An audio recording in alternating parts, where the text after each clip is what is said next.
Welcome, everybody. I'm Joe from the Game House. Today we'll be doing a Tennessee Titans 2025 NFL mock draft.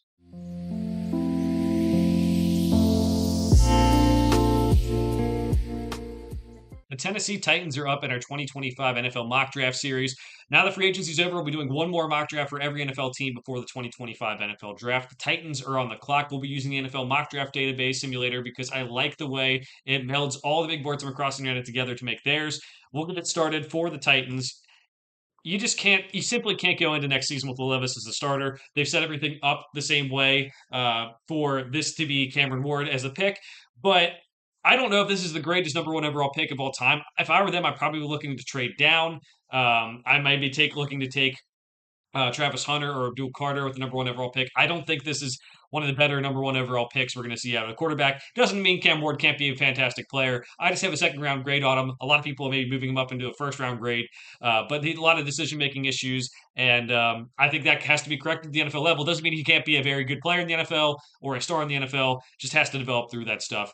With the second pick, the wide receivers on the board are interesting here. Nick Scourton from Texas A&M is interesting as well.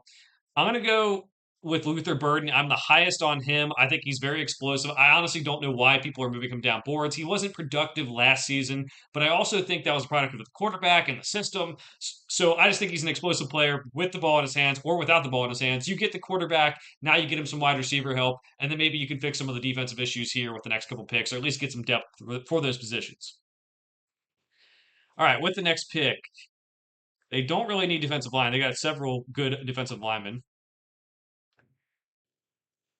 Let's go with Olufemi Oladejo, the edge rusher out of UCLA. A guy that I think can help in those rotational packages to start. Maybe he develops into more later on. Would love to get maybe a corner here. You could go interior offensive line, but I think you're going to trust Bill Callahan to fix that himself. Let's see who they have in corner. Yeah, 112. So Denzel Burke. I do like Denzel Burke. Um, Next pick is 140. There's likely some of these guys left at 140, so maybe take someone who is a little bit higher up on this. Let's take Charles Grant, the interior offensive lineman from William and Mary.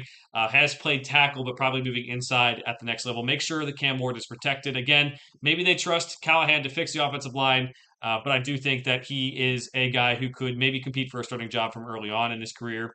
And then we'll kind of look and see who's left at corner. Quincy Riley, the corner out of Louisville. A guy that I think was better in 2023 than 2024. But again, a guy that maybe can compete for a spot. At the very least, you can try to develop. All right, so next pick up, we have pick 167. Let's go Smile Mondon. Mondon, the linebacker out of Georgia, a guy who started early in his career at Georgia and has kind of continued to develop. Someone that I think is going to be a good player in the middle of that defense eventually. So you're getting him a pick 167. If he can develop into a starter, that's pretty awesome. Next pick up, 178. Let's go Mitchell Evans, the tight end out of Notre Dame. Not a great athlete, but does have experience blocking, can be an addition to that offensive line in terms of run blocking, but also a security blanket as a pass catcher as well. Next pickup, 188, is their last pick of the draft. Let's go with Elijah Roberts, the defensive lineman at SMU. Now he's a little bit of a tweener, so I don't know how he'd fit in with the Titans, but he is maybe projected by a lot of people to go much higher than this. Could be defensive lineman, could be an edge rusher, and I think that while they do have a good defensive line, getting depth is not a bad thing, especially at this late stage in the game. But if he plays edge rusher as well, it can maybe give some rotational value there. We're going to go back over the draft real quick before we end this. We have Cam Ward as quarterback out of Miami for the number one overall pick. Again, not the greatest number one overall pick, but if they don't trade down, we're not going to do any trades in these mock drafts. Then I think that's going to be the pick just based on the roster construction. Pick number 35, we're going to get him a wide receiver to start early in his career. Luther Burden, the wide receiver out of Missouri, very explosive with the ball in his hands. Would love to see what they can scheme up for him. Pick 103, Olufemi Oladejo out of UCLA. A good edge rusher there. Charles Grant, the interior offensive lineman out of William and Mary. Quincy Riley, the corner out of Louisville. Smile Mondon, the linebacker out of Georgia. Mitchell Evans, the tight end security blanket out of Notre Dame. And Elijah Roberts, the defensive lineman out of SMU. Let me know what you think of this mock draft down in the comments below. We'll be doing more mock drafts before we get to the 2025 NFL drafts. For now, thanks for watching. We'll see you guys next time.